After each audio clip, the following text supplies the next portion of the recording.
வணக்கம், இது உங்கள் டெக் வீடியோஸ் தமிழ் சேனல். நான் உங்கள் விஜய். இன்னைக்கு இந்த வீடியோவில் பட்ஜெட் செக்மெண்ட்ல மோட்டோ லான்ச் பண்ணியிருக்கக்கூடிய இந்த மோட்டோ E22s ஸ்மார்ட் போனை பற்றி தான் பார்க்க போகிறோம். ஸோ இப்போ ரீசெண்ட் டைம்ஸில் மோட்டோ கொஞ்சம் கொஞ்சமாக ரியல்மியை மாறிட்டு வராங்கன்னு சொல்லலாம். ஏன்னா ரியல்மி தான் ஒரு காலத்தில் எதுக்கு லான்ச் பண்ணுறோம், ஏன் லான்ச் பண்ணுறோன்னே தெரியாமல் வாரத்துக்கு 2 மொபைல்னு லான்ச் பண்ணிட்டு இருந்தாங்க. ஸோ அவங்கள முறியடிக்கணும்னு மோட்டோ ஏதாவது ரிவெஞ்சுக்கு இது எடுத்துட்டாங்களா என்னன்னு தெரியல. ஏன்னா பட்ஜெட் செக்மெண்ட்ல மிட் ரேஞ்சில் அப்புறம் ஃபிளாக்ஷிப் அப்படின்னு தொடர்ந்து மோட்டோ மொபைல்ஸ் லான்ச் பண்ண ஒன்றுமாவே இருக்காங்க. ஸோ எது எப்படியோ அவங்க கடமை அவங்க செஞ்சுட்டு இருக்கட்டும். இப்போ நம்ம இந்த வீடியோவில் மோட்டோ E22s இந்த ஸ்மார்ட் போன்ல அப்படி என்னதான் இருக்கு அப்படிங்கறத பார்த்தரலாம். ஸோ வாங்க வீடியோக்குள்ள போகலாம்.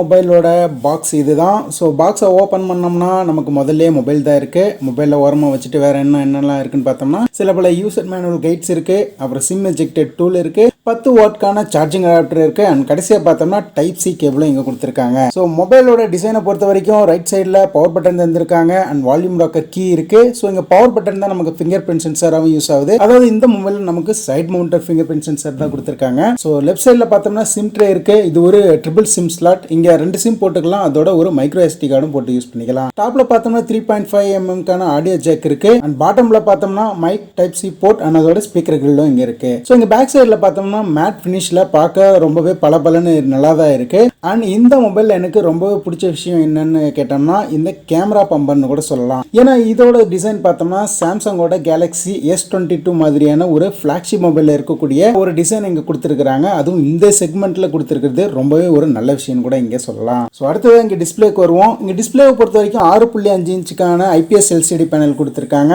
இது ஒரு HD+ ரெசல்யூஷனோட வரக்கூடிய ஒரு டிஸ்பிளே. அண்ட் இந்த டிஸ்பிளேக்கு 90 ஹெர்ட்ஸ்க்கான ரெஃப்ரெஷ் ரேட் கொடுத்துருக்காங்க அண்ட் 500 நிட்ஸ்க்கான பிரைட்னஸும் இந்த டிஸ்பிளே வருது. ஸோ இங்கே நமக்கு ப்ரொடெக்ஷனுக்கு பார்த்தோம்னா பாண்டா கிளாஸ் அப்படின்னு சொல்லக்கூடிய கிளாஸ் தான் இங்கே யூஸ் பண்ணியிருக்காங்க. ஸோ டிஸ்பிளேவை பொறுத்த வரைக்கும் இந்த செக்மெண்ட்ல நமக்கு நல்லாவே கொடுத்துருக்காங்க. இந்த 90 ஹெர்ட்ஸ் ரெஃப்ரெஷ் ரேட் இருக்கிறது இன்னும் கொஞ்சம் ஸ்மூத்னஸாக யூஸ் பண்ணுறதுக்கு நல்லாவே கொடுத்துருக்காங்கன்னு கூட சொல்லலாம். ஸோ இங்கே சாஃப்ட்வேரை பொறுத்த வரைக்கும் Android 12 பேஸ் பண்ணி மோட்டோ காலங்காலமாக யூஸ் பண்ணிட்டு இருக்கக்கூடிய ஸ்டாக் ஆண்ட்ராய்டில் தான் இந்த மொபைல் பவர் ஆகுது. ஸோ ஸ்டாக் ஆண்ட்ராய்டு எக்ஸ்பீரியன்ஸ் அப்படின்னு சொல்லும்போது கிளீனான ஒரு நீட்டான ஒரு UI எக்ஸ்பீரியன்ஸ் இந்த மொபைலில் கிடைக்கும். ஆனால் இதுக்கு நமக்கு 2 இயர்ஸ்க்கான செக்யூரிட்டி அப்டேட்ஸ் கிடைக்கும் அப்படிங்கிற மாதிரியும் மோட்டோ தரப்புல இருந்து சொல்லியிருக்காங்க. ஸோ இங்கே ப்ராசரை பொறுத்த வரைக்கும் மீடியாடெக்கோட ஹீலியோ G37 அப்படின்னு சொல்லக்கூடிய ஒரு என்ட்ரி லெவல் ப்ராசர் யூஸ் பண்ணியிருக்காங்க. ஸோ நார்மல் கேம் யூஸர் ஆகட்டும், இல்லைனா டே டு டே யூசேஜ், இல்லைனா நம்ம ஒரு சில சோசியல் மீடியா ஆப்ஸ் அந்த மாதிரி யூசேஜுக்கு பார்த்தீங்கன்னா நமக்கு நல்லாவே ஓரளவுக்கு பர்ஃபார்மன்ஸ் பண்ணும். ஓவரா நம்ம எதுவும் எக்ஸ்பெக்ட் பண்ண முடியாது. என்ட்ரி லெவலில் இப்போ நம்ம பேரண்ட்ஸ்க்கு ஏதாவது மொபைல் வாங்கி தரணும், இல்லை வேற ஏதாவது சின்ன சின்ன கேம்ஸ் நம்ம விளையாண்டுக்கணும் அப்படின்னு நினைக்கிறவங்களுக்கு இது ஒரு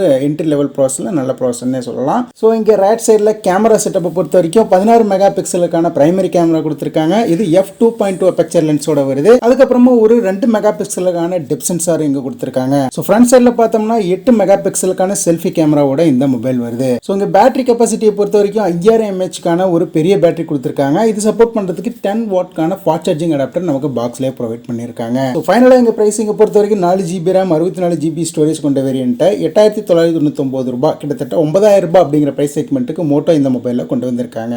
ஸோ இந்த மொபைலை பொறுத்த வரைக்கும் நமக்கு இது ஒரு என்ட்ரி லெவல் மொபைல் தான். ஸோ சின்ன சின்ன ஆப்ஸ் யூஸ் பண்ணிக்கிட்டு சின்ன சின்ன சோசியல் மீடியா ஆப்ஸ் இந்த மாதிரி நமக்கு யூஸ் பண்ணுறதுக்கு இது ஒரு நல்ல மொபைல்னே சொல்லலாம். அண்ட் நமக்கு பேட்டரி லைஃபும் இந்த மொபைலை பொறுத்த வரைக்கும் நல்லாவே கிடைக்கும். ஸோ இந்த பட்ஜெட் செக்மெண்ட்டில் என்ன பொறுத்த வரைக்கும் இது ஒரு நல்ல மொபைல் மாதிரி தான் தெரியுது. நீங்கள் என்ன நினைக்கிறீங்க? கீழே கமெண்ட் செக்ஷன்ல மறக்காம கமெண்ட்ஸ் பண்ணுங்க. தொடர்ந்து இது மாதிரி வேற ஏதாவது வீடியோ இல்லது கம்பேரிசன் வீடியோ இல்லை டெக் சம்பந்தமான கொஸ்டின்ஸ் வேணா கீழே கமெண்ட் செக்ஷனில் கமெண்ட் பண்ணுங்க. எங்களால் முடிஞ்ச அளவுக்கு நாங்கள் ரிப்ளை பண்ண பார்க்குறோம்.